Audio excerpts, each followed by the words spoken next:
Okay, so setup wise, we're not going to see this from face down the line, obviously, but from face on, we said the hands were a long way forward. We discussed, obviously, before Christmas last year, about getting the hands slightly in front, getting a nice extended line from the shoulder, the elbow, down to the golf club. You've just again gone to the nth degree, gone a little bit too far. That's all. And the more maybe that's good in the long run. It shows you can make the change, and that's what I'd always say. Generally speaking, there's people I give lessons to, the ones who overdo the change or don't change at all. You're in that category of over change, which is probably the better one to be, because at least you are making changes. You can just dial it back. Dial it back. Exactly. Yeah.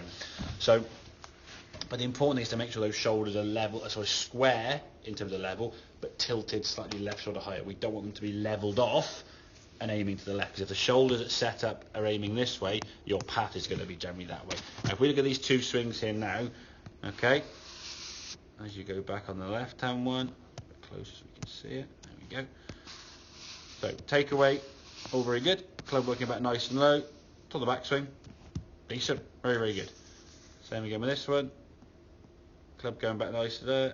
Top of the backswing, decent. We're in a good spot there now. Club faces. Better.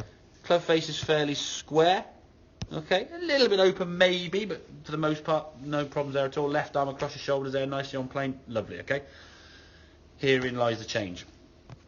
Trying to get the feeling that this right elbow, as I say, is not going into the rib cage, but it's just moving this way slowly. This one here now, you can see the club chucking over the top, and how that club now has gone basically through kind of your neck area. Okay, use that. Through the neck area there.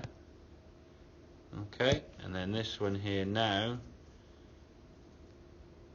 the difference in that shaft angle there, through your right shoulder. Yeah, and if you then move down through a little bit frame by frame, you'll see as the club starts working outside, there's the blue line on this on the shaft. Club's out there. Blue line on there. I can't see where the ball is, but I'm going to put it on there. There you go. That's a very different shaft angle, isn't it? Yeah. Look at the difference in the arms. If we can see daylight between your left and right arm in this position, we know your shoulders now are more square. I can see the beige or the grey colouring on your jacket. Yeah. That's basically the same position in terms of where the swing is in relation to the golf ball, but how different that position is. Your right arm is, again, into that rib cage, not jammed in, but it's working in here. You can't really get hunched. Well, exactly. And you've got so much more space for your arms then to swing through this way, and that ball starting on line as it goes through, hitting the screen there, as you can see, working more towards target as opposed to this one. I mean, just so that club's heavy, the ball now starting off, hitting the screen. I mean, where's that striking the screen there? There somewhere. If you look at the impact, where's the amount of these impacts now? I mean, look, you just look very hunched on the left anyway, but you can see where that ball's striking the screen. I mean, it doesn't even look like me. It's over there somewhere. Whereas this one doesn't even look like me on the right hand side. There you go. So that one there's missed the screen there and there. The white light. Yeah. And when you swing through, so much more relaxed. Your head just looks a bit more from your shoulder. You're not tucked up and like hugging down. And swinging through. And that's just your head again looks more comfortable and more natural. Hands are very close there. And again, the follow through is not going to change that much because that's something you're always used to anyway. But generally speaking, the arms here, look at that. That's working much more. Everything's working now towards the golf ball. If that makes sense. Hands, the club, the shaft. Whereas this one here, you get here and it's like, ugh.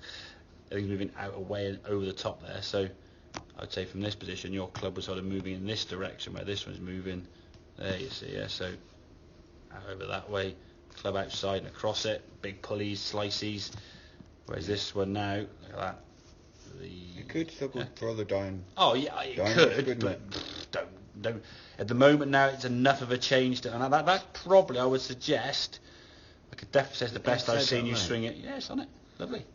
Your hands are on that line there. If I zoom in there, so your hands are on that line, staying into that line. The club now, you can see the darkness of the club there is coming in there. Club now is staying behind that line. Just outside the line. I mean, we're clutching at straws there. I mean, it's almost like I think by saying that, it's almost like we're trying to find something wrong with it, which I suppose is correct, but at the same time, making a good swing. To sort of do what we did last time is like exaggerate it. In here, yes. Yeah. Out there, no. Yeah. No, absolutely. In here, do that, but the thing is, if you think about that drill that we showed you, where you get up to here, Okay. Drop the club into hit the ground somewhere by your right foot, and then just swing out there. Well, that's a huge exaggeration. And if you did that, you'd be the worst golfer in the world. You'd miss the ball. But at the same time, it's exaggerating the club. Exactly. If we think of this yellow line represents kind of a plane line we're going to swing our arms from to the golf ball, we want everything working underneath that. Which you can see in this case, you're on it, I suppose, for the most part. Whereas in this case, if we get up here now, put it on there, you're over it. It doesn't get inside. Yeah. Doesn't shaft, the hands over the top, and then you come inside now and you zip it across and... Yeah, and at contact, it's like maybe 20 degrees. Which is why you're losing power and distance. And when you square the club face up, it goes 20 yards further, but it goes 20 yards left. Yeah. So the 160s and the 150s, you said, were going left. I don't mind you at the ball 160 or 150, or even 145, but when it's straight. Because you can put it 7-9 further, it's 6-side. And you're not going to be a short hitter in relative terms to club golfers. You're not the long. You're not sort of in the upper echelon. Driver, you're longer than you are with your irons, aren't you? Irons, I'd say that I am shorter than most. At the moment, potentially, yes, because that's cut across. But when you're in at 140, you're short. Give me a wood on my hand. Oh yeah, because like with a driver, you tilt more this way because you're hitting the ball on the way up more, and you can manufacture your setup in such a way where you have a bit further right, get that shoulder underneath, and you get that kind of. But one thing I have noticed of late, and I don't know if it is due to that setup, is the woods are going that bit further again. Yeah, I was hitting 3 wood like 230. Yeah. I can't even. I'm not sure I can hit my driver much further than that. I can, yeah. If you're a good one. I mean, the thing is, the driver's only going to be 10 or 15 yards further, so it'd be 240, 245 at most. Yeah. It's not going to be like 3 wood 230, driver 270. It's only be 10 or 15 yards gap. That's where it used you to could be. get up to that, but then the way you got that was aim a long way right and pull it to target. Remember on that 4th hole, they came into the houses, you hooked it round the pond. You're going to tell people that story for a long time. Oh, mate, I still stand there. I can still see it now and see the guy's face. We're going. And you're standing there going. Even without seeing my mouth with the mask, you can see my eyes now. It's like, I bet you this goes down the middle. Yeah, and he was like, yeah, you mean? And I'm like, just watch. I was like, whoa, yeah, there you go, yeah. But that again, coming back to that, we said the hand-eye coordination's phenomenal to do that, but why make the game that much harder? No. Yeah? But if you get that wrong, you're in someone's back garden or in the water. Oh, that's the problem, isn't it? Don't worry, I did. What was it? It was, I don't know, it was good for a couple of months ago, and I hit it, and but instead of it going right to left, it went left to right. The wind left to right, and it's like, ta-da! Pretty much hit one of the greenkeeper sheds or something. One of the windows. Do you know the houses? Yeah. Because the wind was. Yeah, exactly. Yeah, and that's the thing. Yeah. It's like, fuck, that can hit the window.